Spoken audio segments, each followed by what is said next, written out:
Our scripture lesson this morning comes from Matthew chapter 5. We're continuing in our survey of the Sermon on the Mount. And we'll be doing so for a couple more weeks. So in Matthew 5, starting in verse 21, Jesus is talking about some of the Ten Commandments. And No, you're okay. I'm on.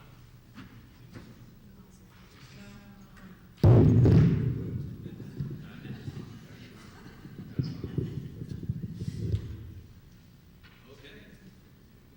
Jesus is talking about the Ten Commandments. And as he is always trying at pains to point out, he's not trying to get rid of the law, but to fulfill the law. And this is a passage where that is particularly true. This is a part of a section called the antitheses.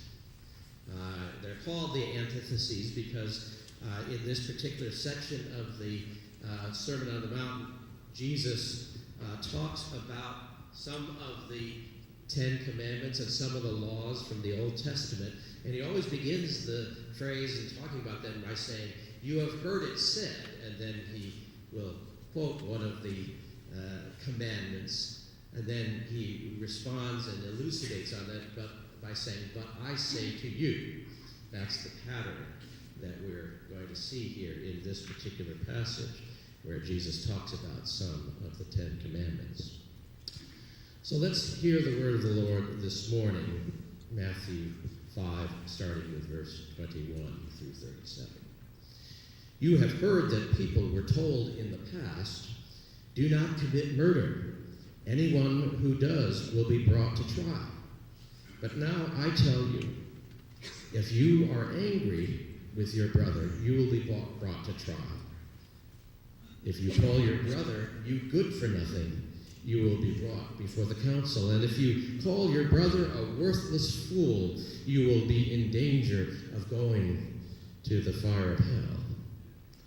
So if you are about to offer your gift to God at the altar, and there you remember that your brother has something against you, leave your gift there in front of the altar, go at once and make peace with your brother, and then come back and offer your gift to God. If someone brings a lawsuit against you and takes you to court, settle the dispute while there is time before you get to court. Once you are there, you will be turned over to the judge, who will hand you over to the police, and you will be put in jail. There you will stay, I tell you, until you pay the last penny of your fine.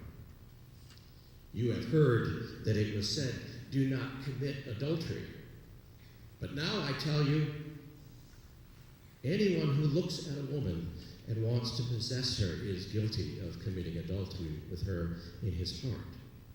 So if your right eye causes you to sin, take it out and throw it away. It is much better for you to lose a part of your body than to have your whole body thrown into hell. If your right hand causes you to sin, cut it off and throw it away. It is much better for you to lose one of your limbs than to have your whole body go to hell. It was also said, anyone who divorces his wife must give her a written notice of divorce. But now I tell you, if a man divorces his wife for any cause other than her unfaithfulness, then he is guilty of making her commit adultery if she marries again. And the man who marries her commits adultery also. You have also heard that people were told in the past, 'Do not break your promise, but do what you have vowed to the Lord to do.' But now I tell you, do not use any vow when you make a promise. Do not swear by heaven, for it is God's throne, nor by earth, for it is the resting place for his feet, nor by Jerusalem, for it is the city of the great king. Do not even swear by your head, because you cannot make a single hair white or black. Just say yes or no. Anything else you say comes from the evil one. May God add a blessing to the reading and the hearing of the word.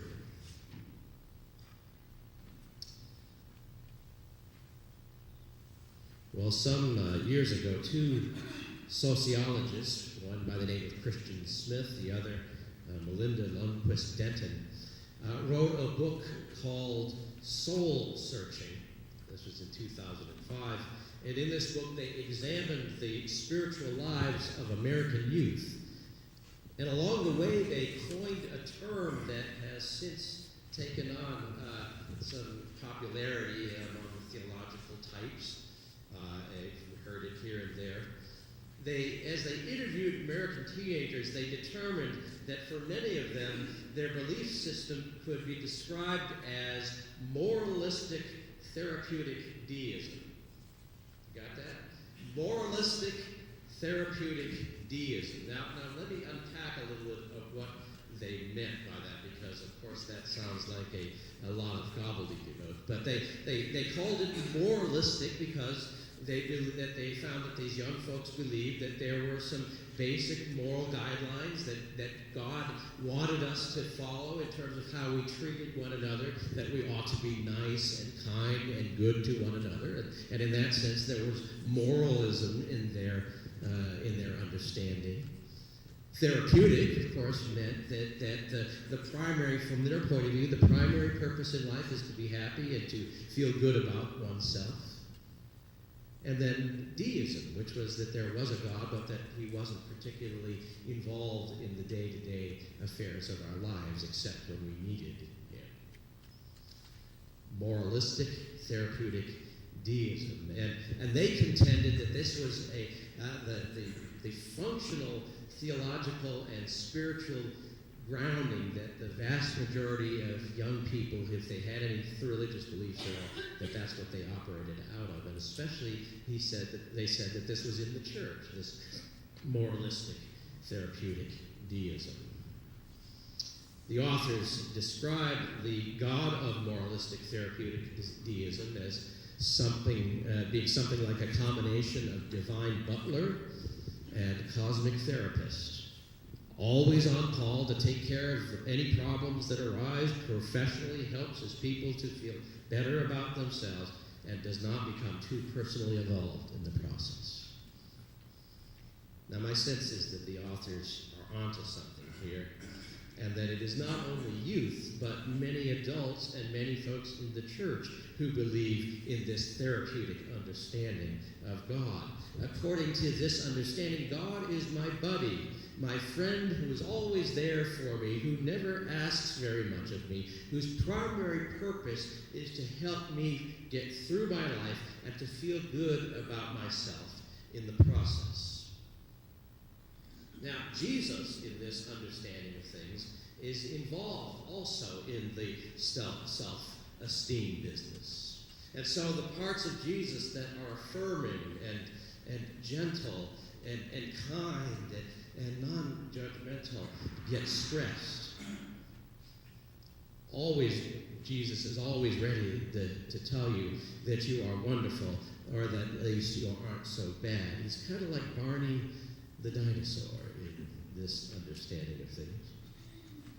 And I have to admit that there's something appealing and comforting about this way of looking at things. It allows us to keep ourselves at the center of our concern, because after all, God is really great for helping us feel good about ourselves. He's really useful that way, right?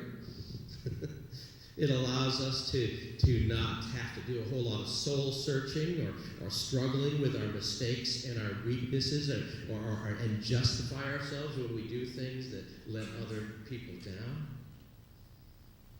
It sort of allows one to skate through one's life. But you know, the thing is that I start reading things like the Sermon on the Mount, and particularly the passage that we're looking today, and I come to the conclusion that however attractive moralistic therapeutic deism does not square with the reality of who God is, at least the God who is revealed to us in Jesus Christ. In this passage, as we've already talked about, Jesus starts by talking about a few of the 10 Commandments. So far, so good. The 10 Commandments are fine from a moralistic, therapeutic, deist perspective. They provide us with guidance for how to live. But then Jesus starts going off the rails. Over and over again, Jesus introduces one of the commandments with the words, you have heard that it was said, you have heard that it was said, you shall not kill, you have heard that it was said, you shall not commit adultery, you have heard that it was said that you shall not bear false witness. But then there he follows it up with his own words, but I say to you, and then he offers his own interpretation of the commandment. And that's when things start getting a lot less therapeutic for us and downright scary. You've heard it said, thou shalt not kill, says Jesus. You know, when I'm in a self-justifying mood, I think that may very well be my favorite commandment, because it is probably the only one that I haven't on some level broken, at least forgetting what Jesus did. You know, I have somehow gotten through 56 years of my life without taking another person's life. And so then, of course, I want to start patting myself on the back. I imagine most of you are in that same situation. You say, well, gosh, I've done pretty good with that one. I feel good about myself for not having killed anybody. If Jesus had only stopped there.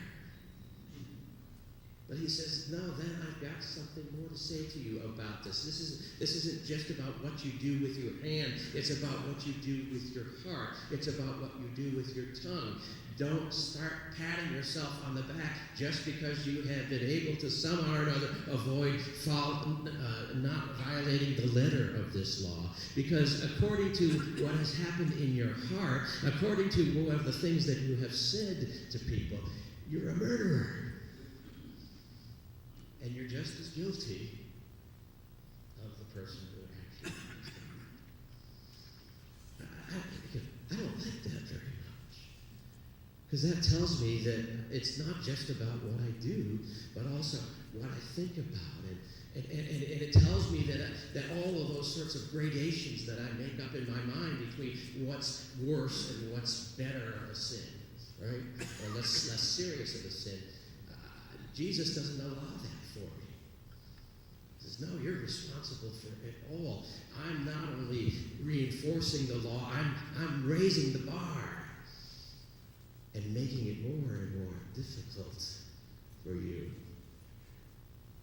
Because there's a higher standard than just the letter of the law. There's a spirit of the law that you are responsible for as well.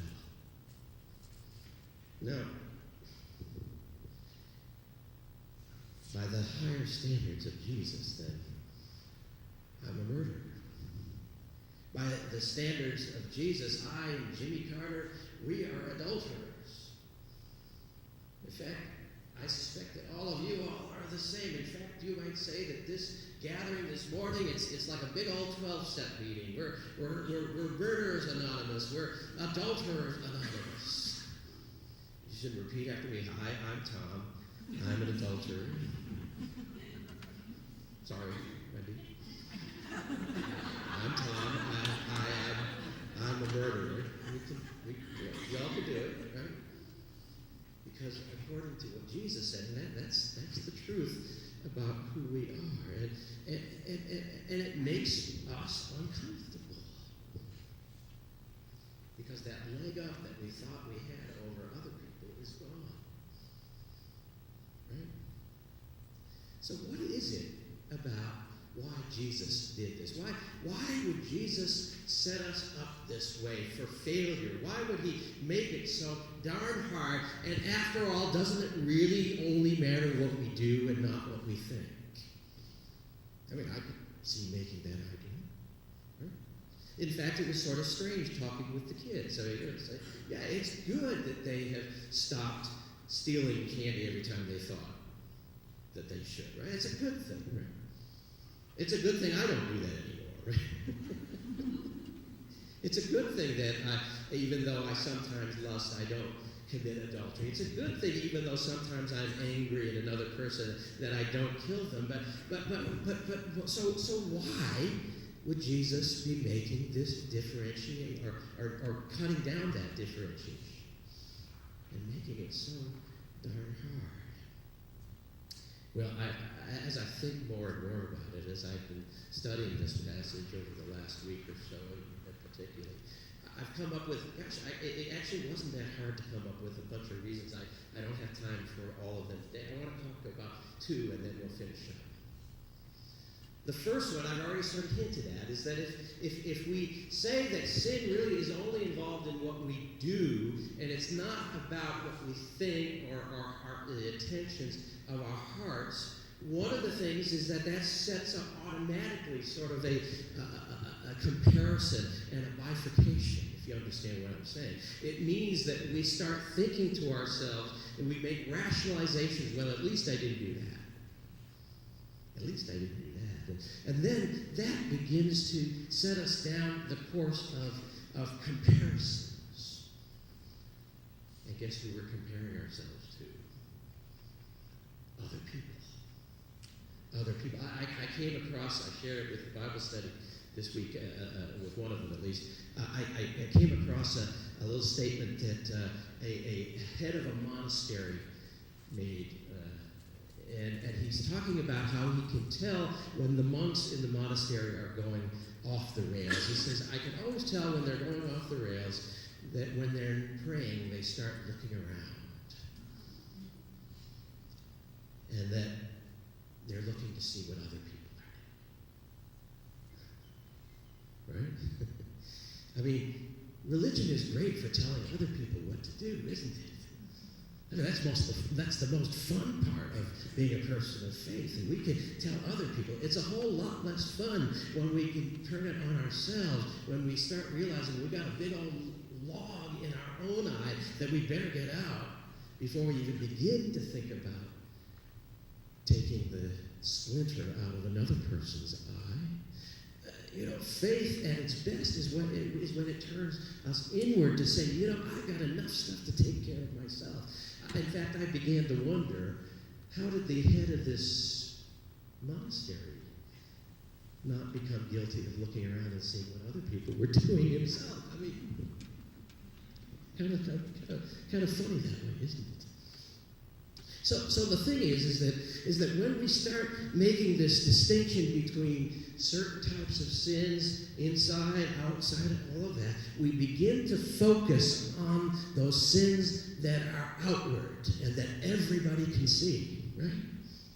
Isn't that a big problem, what happened with Jesus' day? Because they thought that, of course, if you've got leprosy, it's because you've sinned terribly and you're an unclean person. Everybody can see that you've got that, and everybody knows that you are a persona non grata. And Jesus was revolutionary in that he crossed those boundaries and said, you're no different of a sinner than anybody else. Now, we do know that sort of thing. I remember not so long ago that when the AIDS virus was becoming a big thing, and everybody made a big deal out of the fact that, those folks, they're sinners of whatever sort. You see, and then we forget about that there's a whole lot of sins that happen behind closed doors. There's a whole lot of sins that are secret. There's a whole lot of sins that people that people participate in that nobody ever finds out about. Right? And we never focus on those. We focus on the obvious, the notorious, and we say somehow or other, well, because those people are so outward that we're better than them. Our sin isn't quite as bad as that.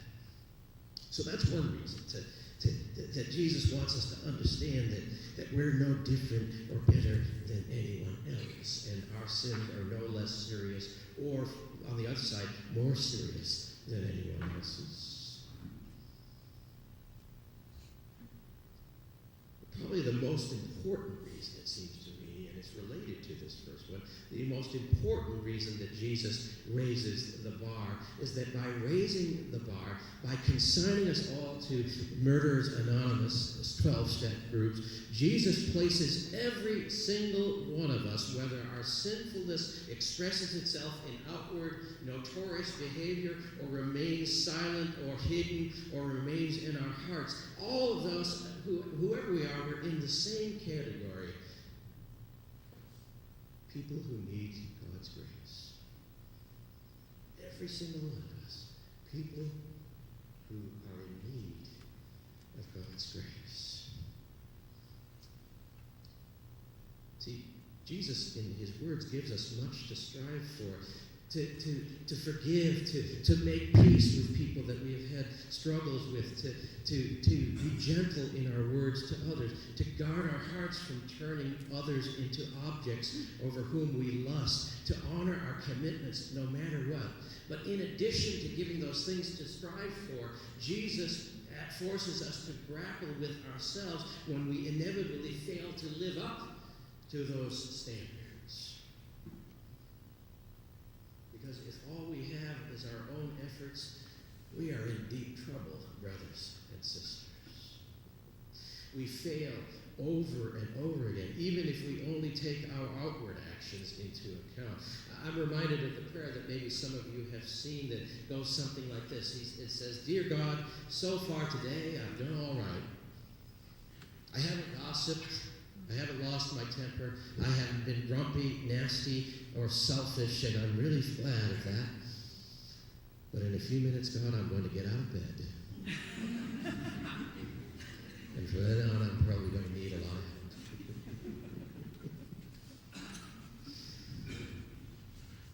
See, that prayer speaks volumes for our need to rely on God not only for help from moment to moment, but for grace and forgiveness when we stumble and fall, as we inevitably will.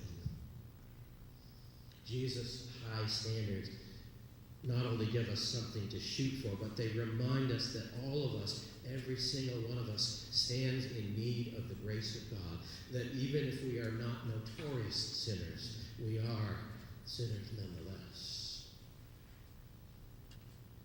That's why we need to read the rest of the story of Jesus. Yes, he raises the bar. And the bad news is that we stumble and fall and that we cannot get out of our own way. But the good news is that this same Jesus who revealed God's righteousness in the Sermon on the Mount also revealed God's forgiving love on the cross. There's a stream of grace that runs throughout the life and teachings of Jesus. And every person who comes to him in humility and in a desire to make a new life is welcomed and not rejected by him.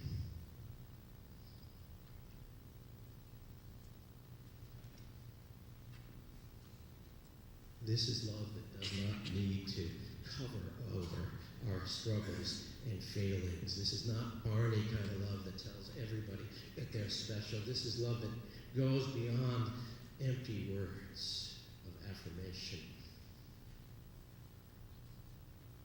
And if Jesus is to believe, it is available for all of us murderers, adulterers, liars, cheaters,